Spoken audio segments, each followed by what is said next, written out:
Good afternoon guys, welcome back to the channel. Chris Dennis here, putting specialist and short game performance coach. Hopefully you've all had a great Christmas and it is New Year's Eve, so hopefully you have a good one tonight depending on what you are doing. But today I want to talk about the 5 things that can help you improve your putting in 2022. Let's think about that. And the 5 things that I see a lot of amateurs do, even a lot of pros do, and they start to, when they're not putting great, these are the kind of things that I start to see. When people come for lessons, these are probably the top 5 things that I will work on to make sure that people can be more relaxed, they can be more confident, and they can hole a few more putts and have better pace control, which is realistically all we want in putting. So the first one, and the main one for me, is a lot of people, it's the same in short game, is when they get to the green, everything's very tense. And we're talking about grip pressure. So grip pressure is going to have a massive effect on what that club face does and how the tempo works throughout your stroke. So as a rule, I like to say that we're going to have around about no more than a 5 out of 10.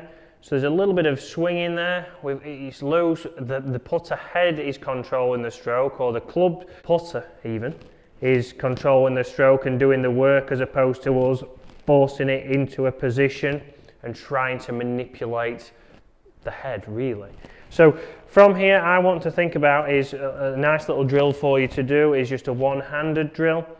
Just grip it with your right hand only.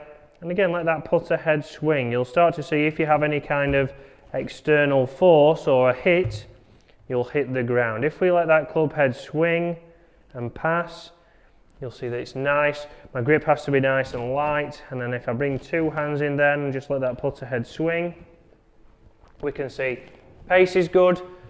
The mat clearly needs a roll, but it's nice and relaxed, and I'm able to get that ball swinging and coming off with plenty of energy. And that's going to be massive in regards to strike, and then as a result, distance control. Because as soon as the strike comes better, we're not going to have to make as much motion, so a shorter swing, to hit it further. And as we know, a shorter motion, there's less that can go wrong.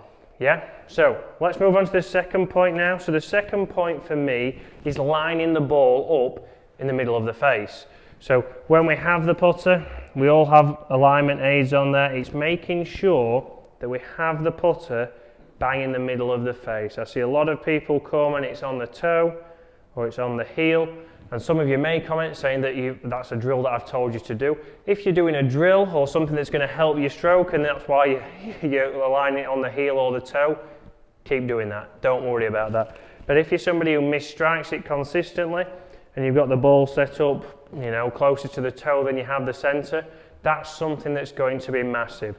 If I hit that ball even off the toe, it's not going to come off with as much energy. We don't know how it's going to react, we don't know how it's going to spin, and as a result we're not going to get the distance control, and we're certainly not going to get the start line.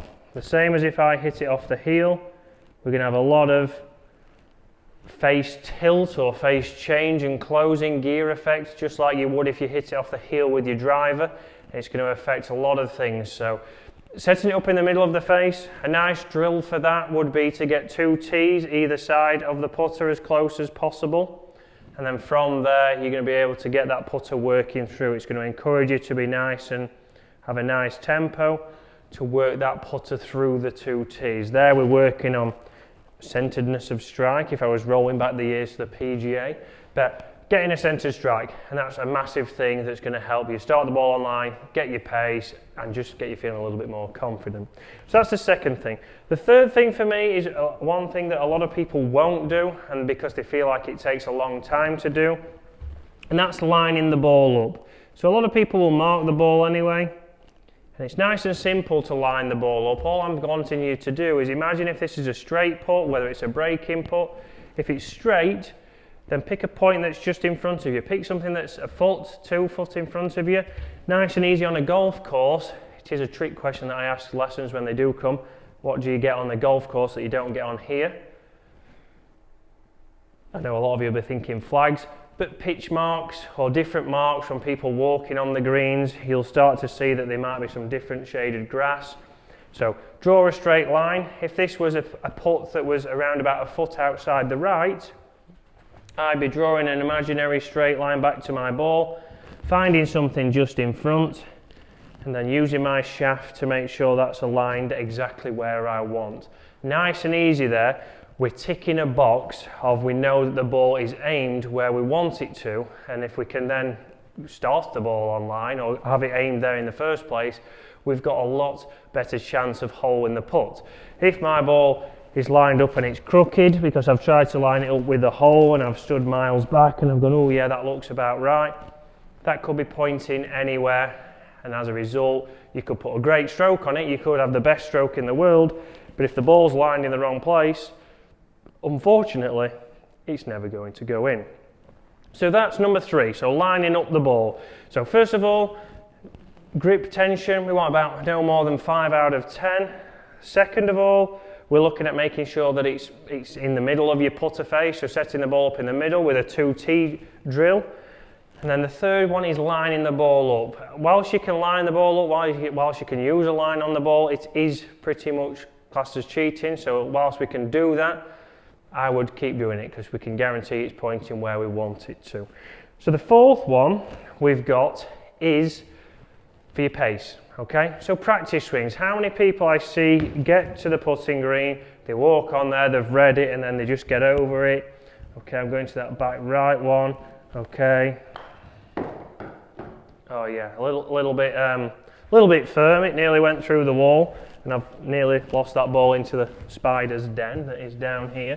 So, no practice swings. How do I have a feel? If I said to you I was going to throw you a ball to the camera, I wouldn't just stand here and go as hard as I can. I'd have a couple of swings and then I'd release. So if you're somebody who struggles with pace, this might work for you. It might not work for everyone. Some people might be more down to set backswing lengths, which will be videos that I'll go over through 2022. But here's one to help you, one that can help you throughout the season, is looking at the hole, having a couple of swings without stopping, and then in and pull the trigger. And you'll see, pace-wise, I can judge that because I've had a feel of what I've just done. The main thing there is having the practice swings. It takes your focus away from what your putter's doing because everybody gets fixated on following the putter head. So you're focusing on the hole, and then we're straight in and we pull the trigger. We go straight into the ball, we don't step back out because we only have 8 seconds to keep the feel. And there, as a result, we have the feel, we've been able to judge that because it's very unlikely, and I'm yet to find somebody, but you might comment and say it is you, to stand here and look at that hole and start making a motion like this. Or the opposite, standing here and going. You're going to be able to judge how you would throw that, get straight in, hit the putt, and then you're able to get a little bit better pace, whether it's 3 feet, whether it's 30 feet, whether it's 60 feet, the same process, you'll be able to think how you would throw a ball. So the final one for me, we're going to change ball, is using a line on your ball for feedback. Okay, buying a marker, there's markers online, I'll try and put a screenshot of the one that I use. £5. £5 for a ball marker is going to more than likely save you having to buy a new putter. I know everybody wants a new putter, but more than likely it's going to save you buying a new putter. Just by marking the ball up, we're going to be able to aim better, and we're also going to be able to get some feedback. So the main thing here for me is we can line that ball up. But as a result, and like I say to lessons when you come, ideally, I'm not somebody you should be seeing every week, because you should be able to fix yourself. And the way to fix yourself after having a lesson is by giving yourself feedback. And by using a line on the ball, I can come in here now, I've lined that up, I can do my practice swings looking at the hole, and then come in and hit this putt, and I can take feedback. So that rolled perfectly, the pace was good, I lined it up good, and it went in, which is nice on this occasion. But what I can also do, if I was to hit my putt now here, and I've lined it up perfect, and I hit this putt, okay, and it misses, I cut across that ball, it didn't roll end over end, so I saw the feedback. It was technique why I missed that, it wasn't anything else. I've cut across the ball's not started on line as a result, but by having the lines on the ball, I can see that. Without the lines on the ball, I wouldn't have any idea of why I've missed that. What I would have expected from a lesson, I've pulled that putt. You haven't pulled it, you've cut across it, and you've left the face open, and it's more the technique as opposed to just saying, oh, I've pulled that, or it bobbled, or it did this.